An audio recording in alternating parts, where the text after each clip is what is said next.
ከሰሞኑ ወደ ጋሞ አካባቢ የተከሰተው ነገር እጅግ በጣም ብዙዎቻችንን ያሳዘነ ልባችንን የሰበረ ጉዳይ ነው። የጋሞ ጉዳይ አሁንም ድረስ አላበቃም። በመሬት መንሸራተት ሕይወታቸውን ያጡ ሰዎች ቁጥር እለት እለት እየጨመረ እየመጣ እንደሆነ ይታወቃል። ዛሬ ደግሞ ቁጥራቸው ወደ 102 መድረሱን ሰምተናል። ታዲያ ከዚህ መካከል ከጎረቤቶቿ አካባቢ ጩኸት ስትሰማ ምንድን ነው የተፈጠረው ብላ ሄዳ ጎረቤቶቿን ለማገዝ በተገኘችበት ሌላ ደግሞ የመሬት መንሸራተት ተፈጥሮ እሷንም እንዲሁም ደግሞ ያዘለችዋንም ልጅ አንድ ላይ ይደፍናቸዋል። የሆኑ እያለ ግን በመሀል እንግዲህ በአካባቢ ሰዎች ሲፈልጉ እጅግ በጣም አስገራሚ በሆነ መልኩ አፈር ውስጥ ተቀብራ እጇን አውጥታ ምልክት በመስጠቷ አንድ የተረፈች እናት አለች። አትሙች ያላት ነፍሳለች።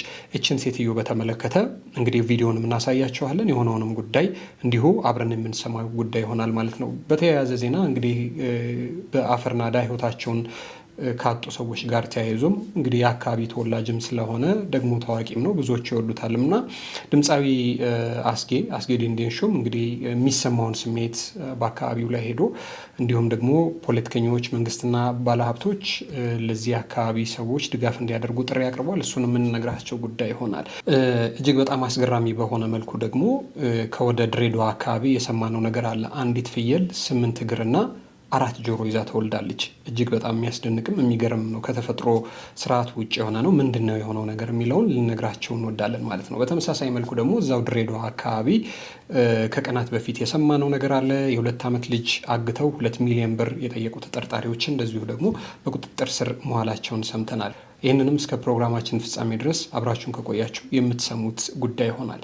ሌላው እንግዲህ እችን 2-3 ቀን ቲክቶክ ላይ ሲመላለስ ያገኘሁት አንድ ቪዲዮ አለ። በእርግጥ በዛ ልክ ብዙ ሰው አላየውም። እኔን ግን እያስገረመኝ ስለነበረ ነው። እዚህ ጋር የምትመለከቷቸው ህይወታቸውን በጎዳና የሚመሩ አጋሮች፣ ፍቅረኛሞች ናቸው። እንግዲህ ያላቸውን ፍቅርና ደግሞ እሱ እዚህ ላይ እንደምትመለከቱት የፍቅር አጋሩን እቅፍ ድግፍ አድርጎ የሚለው ግጥም አለ። እኔ እንድትሰሙት የምፈልገው የግጥሙን መልእክት ነው። ግጥሙ የሱ ነው የሱ አይደለም ማቀው ነገር የለም። ነገር ግን ትንሽ መነጋገሪያም ጉዳይ የሆነ መጥቷል። ግን በእርግጥ ያን ያህል ሰውም አላየውም። እኔ ግን ሀሳቤን ሰቅዞ ስለያዘኝ እሱንም እንድትመለከቱት ስለወደድኩ ነው። እሱም ላይ የምናወራው ጉዳይ ይኖራናል ማለት ነው።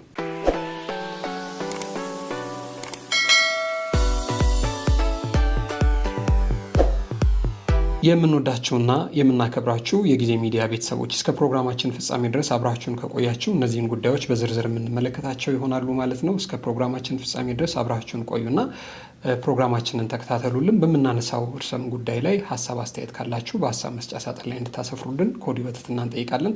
አብራችሁን ስለምትቆዩ እጅግ በጣም ከልብ አድርገን እናመሰግናለን። ክበሩልን።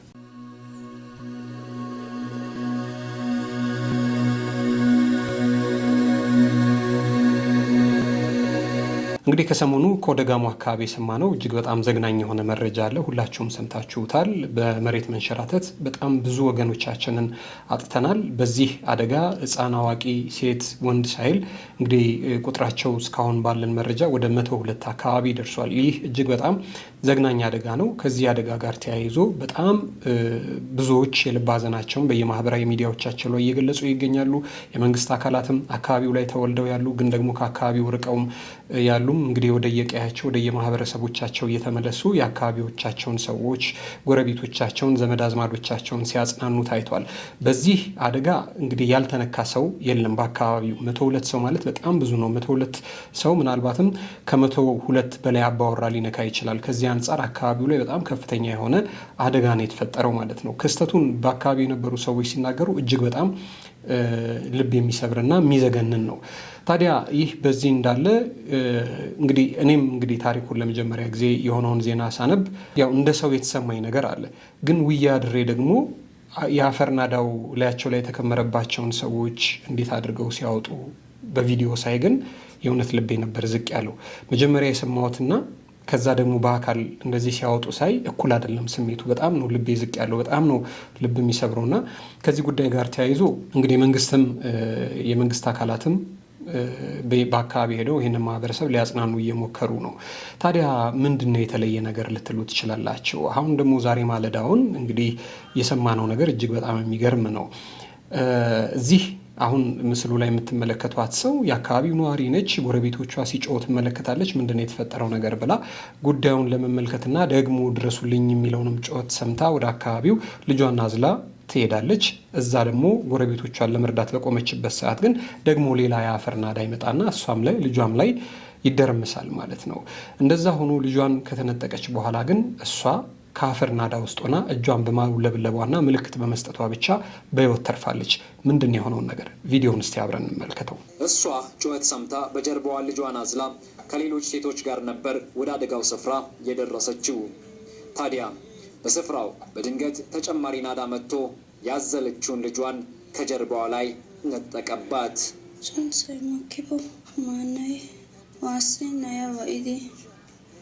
ብረኑ በገሌትን አሳዛ ኤሬሳ ካሼስ ማኪቤ ማናዬ ይባላለው። ወደ ስፍራው ጩኸት ሰምተን ህፃናትን አዝለን ነው ይሄድ ነው። ስንደርስ በናዳ ውስጥ የተቀበሩ ሰዎችን አስክሬን ቆፍረው ሲያወጡ ነበር። በዚህ ጊዜ ከላይ ተጨማሪ ናዳ መጣ። ከኔ ጋር አንድ እርጉዝና 2 ልጅ ያዘሉ እናቶች ነበሩ። ናዳው በላይ በኩል የነበሩትን አስቀድሞ ቀብሮ እኔንም በኃይል ገልብጦኝ መልሶ አፈር ውስጥ ቀበረኝ። እጄ ብቻ ነበር ከላይ የቀረው። እጄን ሳንቀሳቀስ አንድ ወጣት ተመልክቶ ከተቀበርኩበት ቆፍሮ አውጥቶኛል። ሕይወቴ ስለተረፈ እግዚአብሔርን አመሰግናለሁ። እኔ አቅመ ደካማ ነኝ። ልጄን በሞት አጥቻለሁ። መንግስት እንዲደግፈን እጠይቃለሁ።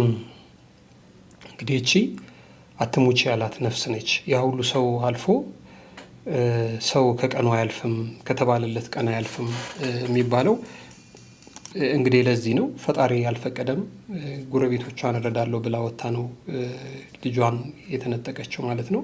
በጋሞ ዞን የተፈጠረው ነገር እጅግ በጣም ልብ የሚሰብር የሚያሳዝን ጉዳይ ነው። ይህንን በተመለከተ እንግዲህ መንግስትም ድጋፍ ሊያደርግ ይገባል። የአካባቢውም ሰዎች በሙሉ ድጋፍ ሊያደርግ ይገባል። የሚደረግላቸው ድጋፍ በህይወት ያጧቸውን በሞት የተነጠቋቸውን ዘመዶቻቸውን፣ ልጆቻቸውን፣ አባት እናቶቻቸውን ይተካላቸዋል ማለት አይደለም። ግን አትሊስት በዚህ አይነት ሁኔታ ውስጥ ሆነው እንግዲህ ጧሪም ቀባሪም ያጣሉ። ብዙ ችግር አለና ይህንን የምትመለከቱም እንግዲህ መደገፍ የምትፈልጉም ካላችሁ በተለያዩ የሚዲያ ፕላትፎርሞች ላይ በየትኛው መንገድ መርዳት እንዳለባችሁ እንግዲህ ተቀምጧል ማለት ነው። ከዚህ ጉዳይ ጋር ደግሞ ተያይዞ የዛው አካባቢ ተወላጅ የሆነውም አስጌም ሄዶ ሀዘኑን ገልጾ መልእክት ማስተላልፏል። እሱ ደግሞ ያስተላልፈውን መልእክት እስኪ አብረን እንስማ። ምንድን ነው ያለው?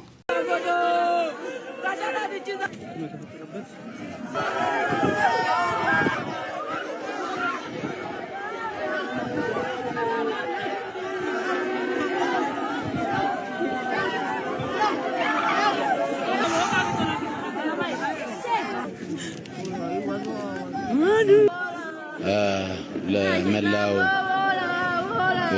ኢትዮጵያውያን ጥሪ አስተላልፋለሁ። በጣም ልብ ሰባሪና አሳዛኝ ክስተት ነው። አሁን ገና እንደ አዲስ አስክሬን እየወጣ ያለበት ሁኔታ ነው ያለው።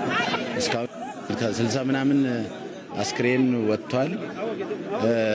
በግምት 60 ምናምን ደግሞ ይቀር። ያው ከ120 በላይ ሰው እንደሞተ ነው እየተነገረ ያለውና እስካሁን የወጣው እዚህ ጋር የተሰበሰቡ ሰዎች አስክሬናቸውን ያገኙና እርማቸውን ያወጡ ናቸው።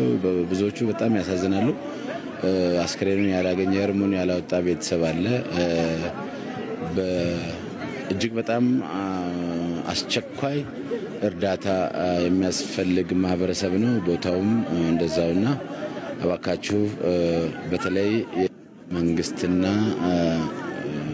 ባለሀብቶች ድጋፋችሁን ይፈልጋል። ቦታ እንግዲህ ለሞቱት እግዚአብሔር መጽናናትን እንድልክ እመኛለሁ። እንግዲህ ይሄኛው ቪዲዮ የተሰራው ከዛሬ በፊት ነው። እሱ ገና አስክሬናቸው የተገኙ ሰዎች ብዛት ገና 60 አካባቢ ያለ የሰራው ነው። ከዛ በኋላ እንግዲህ ዛሬ ጠዋት ባለን መረጃ ወደ 102 አካባቢ ደርሷል። 102 መሆኑ ገና አልወጣም። አስጌ ሲናገር እንደሰማችሁትም በግምት ወደ 120 አካባቢ ናቸው የሞቱት ሰዎች ተብሎ እንደሚገመት ነው የሚናገር ያለው። ከጭቃ ውስጥ ከአፈር ውስጥ ሲያወጧቸው የሚያሳዩ ፎቶዎች አሉ። እዚህ ላይ ማሳየት እናንተንም መረበሽ ስለሚሆን እነሱን ማየት ግን በጣም ነው የሚረብሸው። በእነሱ ቦታ ሆኖ ማሰብ ድንገት የቆሙበት ቦታ ተነዶ ከላይ ከየት መጣ ሳይባል ከላይ የሚመጣ እየተንደረደረ የሚመጣ ናዳ ላይ ድርምስ ብሎ የሰው ልጅ መተንፈስ አቅቶት ልተንፈስ ሲል አፈር ጭቃው በአፉ ገብቶ ህይወቱን ሲያጣ ማሰብ በጣም ዘግናኝ ነገር ነው። በተለይ ደግሞ ለህፃናት። በእርግጥ እንዲህ ያለው ጉዳይ ህፃን አዋቂ አይልም፣ ግን ምኑንም የማያውቁት አሁን ቅድም የተረፈችው እናት ልጇን አዝላ ነው ሄዳ ሌላ ሰው ላውጣ ላድን ብላ ራሷም እንደዚህ ሆና የቀረችው። እዚህ ላይ የምትመለከቷቸውም አባት አሉ ቤተሰቦቻቸውን እንዲህ በሞት በቃ ተነጥቀው ኖካውት ያደረጉ ራሳቸውን የሳቱ አሉ። አስክሬን ሲወጣ ደግሞ ዝም ብሎ በቃሬዛ የሚሄድ አስክሬን ገልጣ ስታይ ልጇ ሆና እንደ እብድ ያረጋትም እናት አይተናል። በጣም ብዙ ታሪክ አለ። በጣም በሚያስገርም ሁኔታ ደግሞ ከ72 ሰዓታት በኋላ ደግሞ በህይወት የተገኘ ቤተሰቦቹን አጥቶ በህይወት የተገኘ ደግሞ አንድ ግለሰብም አለ። እሱ አሁን በሆስፒታል እየተረዳ ይገኛል። እና ይሄ ጉዳይ እጅግ በጣም የሚያሳዝን ነው። ግን ከዚህ በኋላ እንዳይከሰት ምንድን ነው መደረግ ያለበት የሚለውን ነገር መንግስትም ሆነ የአካባቢ ሰዎች ማሰብ አለባቸው። አሁን ሰዎቹን ከመርዳት በመለስ ነገስ እንደዚህ አይነት ታሪክ ስላለመፈጠሩ ምንድነው ዋስትና ሊሆናቸው የሚገባው ነገር? ይሄ መሬት ናዳ የአፈር መንሸራተት በምን ምክንያት ነው የተፈጠረው ብሎ አጥንቶ ጉዳዩን ደግሞ እንዳይከሰትና ደግሞ ሌሎችም ተመሳሳይ አካባቢዎች ካሉ ልክ እንደዚህ አይነት ፖሲብሊ እንዲህ አይነት ነገር ሊከሰትባቸው የሚችሉ ቦታዎችም ካሉ እነሱንም አጥንቶ አስፈላጊ ከሆነ ማህበረሰቦቹን ማንሳት ካልሆነ ደግሞ ፕሪቬንሽን ላይ ተሰርቶ እንደዚህ ያለው ጉዳይ እንዳይከሰት ዛፍ መትከልም ከሆነ ደግሞ ሌሎች ሜተዶችም ሌሎችም ስልቶችም ካሉ እነሱም ማድረግ ተገቢ ነው ብለን እናስባለን። እንደዚህ በመሬት መንሸራተት ሰዎች ህይወታቸውን ሲያጡ ይሄ መጀመሪያው አይደለም። በኢትዮጵያ ታሪክ በቅርብ ዓመታት ውስጥም እንደዚህ ተመሳሳይ ነገር አይተናል። እና ለምንድን ነው ማንታረመው? መንግስት ለምንድን ነው በየክልሉ ያሉ ባለድርሻ አካላትን አሰማርቶ እንደዚህ አይነት ችግር ሊከሰት የሚችልባቸው ቦታዎች ላይ ያሉ ማህበረሰቦችን ከቦታው አስነስተው ወይ ደግሞ እንዳይከሰት የግንዛቤ ማስጨበጫ ይባል ወይ ደግሞ ሌሎች ነገሮችን ሌሎች እርምጃዎችን ወስዶ እንደዚህ አይነት ነገር እንዳይከሰት የማያደርገው የሚለው ነገር በጣም ትልቅ ጥያቄ እየፈጠረብኝ ነው። እና አሁንም በዚህ የአፈር ናዳ በዚህ የመሬት መንሸራተት ህይወታቸውን ላጡ ወንድም እህቶቻችን በሙሉ የተሰማንን ጥልቅ ሐዘን መግለጽ እንፈልጋለን። ፈጣሪ ነፍሳቸውን በሰላም በቀኛ ኑር። ደግሞ እንደዚህ ከአንድ ቤተሰብ እናት አባት ልጅ አጥተው ብቸኛም ሆነው ደግሞ የቀሩ አሉ። እነሱ ስነ ልቦናቸውም እንዴት እንደሚጠገን አላቅም። እነሱንም ፈጣሪ ብርታት እንዲሰጣቸው ከወዲሁ እንመኛለን። ማገዝ የምትፈልጉ ሰዎች ግን በተለያየ ሚዲያ አማራጭ በየትኛው አካውንት ማገዝ እንዳለባችሁ ስለተነገረ የስጦታ ፈረስ ጥርሱ አይታይም። 5ም 10ም ቢሆን ቢረዱ ቢታገዙ ብለን ማሳሰብ እንወዳለን። እንግዲህ ከዚህ ጉዳይ ጋር ተያይዞ ያለን መረጃ ይህንን ይመስል ነበር። ደግሞ ወደ ቀጣዮቹ እንሂድ እስቲ።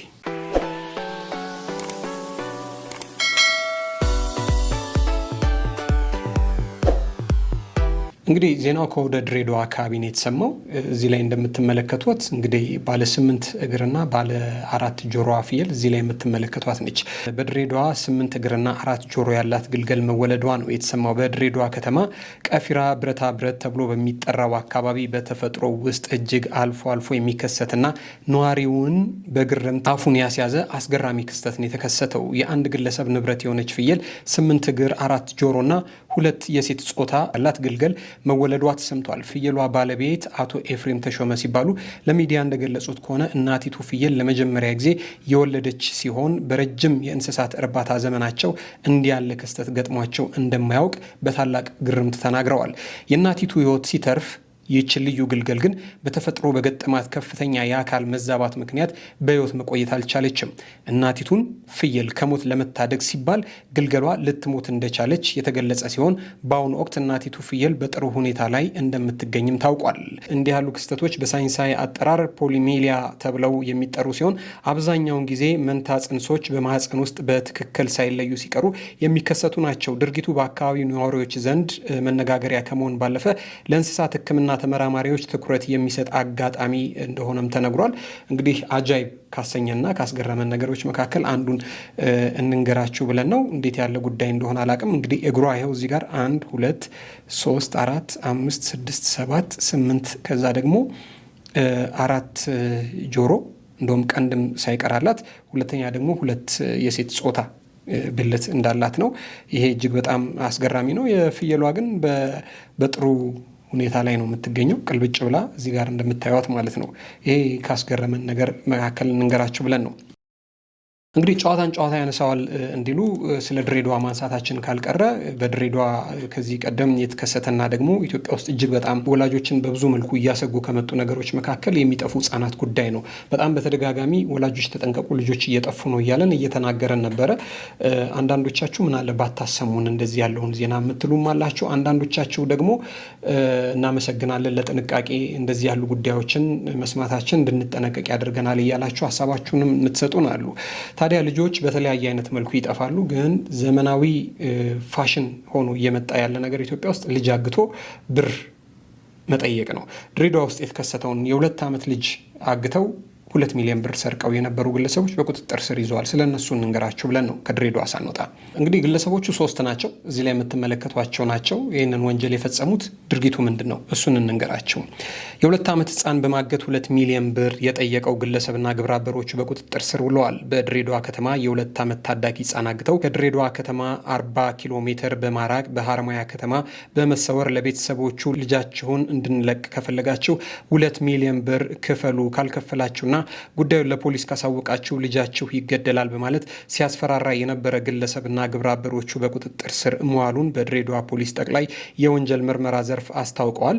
በሁለት ስም ዮሴፍ አሰፋና ደመላሽ ፈንታውን በመባል የሚጠራው ይህ ግለሰብ የታጋች ወላጆች ሀብት የሆነው ሆቴል ውስጥ በአስተናጋጅነት ተቀጥሮ የሚሰራ ሲሆን በተቀጠረ 1 ወር ጊዜ ውስጥ የቤተሰቡን የውስጥ መረጃና የገንዘብ እንቅስቃሴ በአቅርቦ ከተከታተለና እንዲሁም ካጠና በኋላ ወንጀሉን ለመፈጸም ምቹ ሁኔታና ተባባሪ ግብረ አበሮችን በማዘጋጀት በተጠና ዘዴ ወንጀሉን እንደፈጸመው ተገልጿል። የታገተውን ህፃን ለማዳንና ተጠርጣሪውን ለማገዝ በድሬዳዋ ፖሊስ ጠቅላይ መምሪያ በተዋቀረው የኦፕሬሽን ቡድን በከፍተኛ ቴክኖሎጂ ክትትልና በሰለጠኑ የኦፕሬሽኑ አባላት የተቀናጀ ጥበብ ወንጀለኛው ህፃኑን እንደ መያዣና እንደ መከላከያ ሊጠቀምበት እንደሚችል በመገመት እጅግ ጥንቃቄ የተሞላበትና ረቂቅ የክትትል ዘዴዎችን በመጠቀም ዋና ተጠርጣሪና 1 ግብረ አበሩን በአውዳይ ከተማ በአንድ ባንክ ውስጥ በመያዝ ቀሪውን ግብረ አበሮቻቸውን ህፃኑን አግተው በነበሩበት በሀረማያ ከተማ አንድ ሆቴል ውስጥ ህፃኑ ላይ ምንም ጉዳት ሳይደርስ በቁጥጥር ስር ማዋል መቻሉን በድሬዳዋ ፖሊስ ጠቅላይ መምሪያ በወንጀል ምርመራ የታክቲክ ዳይሬክቶሬት ዳይሬክተር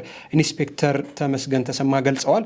ተጠርጣሪውና ግብረ አበሮቹ ለስራ ከጎጃም ወደ ድሬዳዋ በመምጣት በሆቴል ውስጥ ተቀጥረው ሲሰሩ እንደነበርም የተገለጸ ሲሆን አሰሪዎች ሰራተኞቻቸውን በሚቀጥሩበት ጊዜ ታወቂያቸውን በተገቢ ሁኔታ ማጣራትና በቅርበት መከታተል እንደሚጠበቅባቸው ፖሊስ መልእክት አስተላልፏል። በዚህ ኦፕሬሽን ስራ ላይ በድሬዳዋ ፖሊስ ጠቅላይ መምሪያ የወንጀል ምርመራ ዘርፍ የታክቲክ ዳይሬክቶሬት፣ የወንጀል መከላከል ዘርፍ፣ የወንጀለኞች ክትትልና ኢንቴሊጀንስ ዳይሬክቶሬት እንዲሁም ደግሞ የማያ ሲቲ ፖሊስ አመራሮች በአጠቃላይ በዚህ የተቀናጀ ስራ ላይ ለተሳተፉ አካላት በሙሉ የድሬዳዋ ፖሊስ ጠቅላይ መምሪያ ምስጋናውን ያቀርባል ይላል ያገኘነው መረጃ። እንግዲህ ይሄ አሁንም ማስተማሪያ ይሆናል ብለን ነው መልሰን ያቀረብነው። ወላጆች ቤት ውስጥ የምትቀጥሯቸውን ሰዎች በጣም በጥንቃቄ ማንነታቸውን ማረጋገጥ አለባቸው። ከ2 ዓመት በፊት የቤት ሰራተኛ ከቤት አንዲት ልጅ ይዛ ጠፍታ በብዙ መከራ ከአዲስ አበባ ውጭ መገኘቷ ይታወቃል። እነዚህ በጣም ተመሳሳይ ታሪኮች ናቸው። ኢትዮጵያ ውስጥ በቃ ፋሽን ሆኗል። ወጣቱ ሰንፏል። ሰርቶ ጥሮ ግሮ ከመብላት ይልቅ በአቋራጭ አግቶ ሰው ገድሎ ሀብታም የሚሆን ይመስለዋል። እና ለዛ ነው አሁን እዚህ ጋር የምትመለከቷቸው ወጣቶች በጣም ልጆች ናቸው። በዚህ እድሜያቸው የሰው ልጅ አገቱ፣ ከዛ 2 ሚሊዮን ብር ጠየቁ። ቢሳካላቸው 2 ሚሊዮን ብር ይወስዳሉ። ከዛ ልጁ ያደርጉታል። የምናውቀው ታሪክ የለም። ልጆች አግተው ብር ጠይቀው ልጆችንም ያገቷቸውንም ልጆች የገደሉ ሰዎች እናውቃለን። ይሄ በጣም ፋሽን እየሆነ የመጣ የስርቆት አይነት ሆኗልና ይህንን ጉዳይ በተመለከተ ጥንቃቄ እንድታደርጉ ስለፈለግን ነው ወደ እናንተ ያመጣ ነው። ወደ ሌላው ጉዳይ እንለፍ። እንግዲህ ከሰሞኑ ያው እንደኛ ሚዲያ ላይ ስትሰሩ ሚዲያ ላይ ምን አዲስ ነገር አለ ብላችሁ እንግዲህ ሶሻል ሚዲያውን በሙሉ ባለፍ ገደምም ቢሆን ማየታቸው አይቀርምና ቲክቶክ ላይ ሄድ መለስ ስል እዚህ ጋር የምትመለከቱትን ቪዲዮ አየሁና ለምን እንደሆነ አላውቅም፣ በቃ በጣም ዝም ብሎ ልቤ ውስጥ ይመላለሳል። የተወሰኑ ሰዎች ይህንን ቪዲዮ ልክ እኔ በተገረምኩበት ልክ እየተገረሙ ሲቀባበሉት አይቻለሁኝ። ምንድነው ጉዳዩ? እንግዲህ እዚህ ጋር የምታዩቸው ጥንዶች ናቸው። በኑሮ በብዙ የተፈተኑ ደግሞ በሱስም በጣም የተጠቁና አዲክትድ እንደሆኑ ያስታውቃሉ። በተለይ ደግሞ መጠጥ በጣም የጎዳው አካል እንዳላቸው በተለይ ደግሞ እሷ ታስታውቃለች። አሁን ትልቁ ቁም ነገር እሱ አይደለም። እንደዚህ አዳፋ የመሰለ የኑረት መልካቸው ውስጥ ግን ያላቸውን ፍቅር ነው ማየት የቻልኩትና እሱ ደግሞ በቃሉ የሚለው ደግሞ ግጥም አለ። እሱ የሚለው ግጥም የእሱ ነው አይደለም የማውቀው ታሪክ የለም። ግን የግጥሙን ሀሳብ መልእክት እንድትሰሙልኝ ፈለግኩና እስኪ ወደ እናንተ ላምጣው ብዬ አስቤ ነው። እስቲ አብረን እንስማው ምንድን ነው የሚለው። አይኑ ተመልክቶ ልቦኑ ያልቃኘ የያዘውን ትቶ ሌላ ያልተመኘ ዓለማዊ ወረት ያረገጠው ደጅን አለ እንዲህ ከሰው ልጅ ያልካደው ወዳጅ ውድ ፍቅረኛውን እንዲያ እንዳፈቀረ አንድ ተወስኖ ዘላለም ያልኖረ ማነች ወይስ ማናት የሚሰራ በቃሉ የሚገኝ ካስቀመጡት ስፍራ ከሴቱም ከወንዱም ያልተለዋወጠ አለ እንዲህ ከሰው ልጅ ወዳጅ ያለወጠ ተውልቤ ተመከራ አትሸነፍ በርታ በምታየው ነገር ደርሳ አትረታ ሰው ላይ አትኑር ራስክን አትጣል ከኑርክለት ሁሉ ያተረፍከው የታ ዛሬ እንኳን በልበቃ አትሁን ወገኛ ሰው አትበል ዘንድሮም ዳግመኛ የቀድሞ ቁስልህ ጥቂት ሳይረሳ ስለ ሰው ማሰቡ ሰው እርሳ ልቤ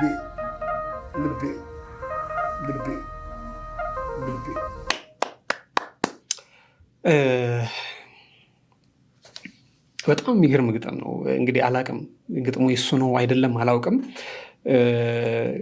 ለስነ ጽሁፍ ብዙ ቅርብ ነኝ ባልልም ግን እስከዛሬ አልሰማሁትም። ያልሰማሁት ግጥም ነው። ምናልባት ወይ ታዋቂ ሰው ግጥም ነው ወይ ሰንበዲ ነው ምናምን ማውቀው ታሪክ የለም። ግን ኑረት መልካቸውን ያሳየኝ ግጥም ነው። ኑረት መልካቸውን በደንብ አድርጎ ነው ደግሞ የሚተነትነው። በደንብ አድርጎ ያለፈበትን ህይወት የነካውን ነገር በደንብ አድርጎ የገለጸበትና እና እንዴት አድርጎ በፍቅር በስስት እንደሚያቅፋት ሳይ በጣም ነው የገረመኝ። እና እነዚህን ሰዎች ባገኛቸው ደስ ይለኝ ነበረ። የሆነ ያልተነገረ የኑረት መልክ አላቸው።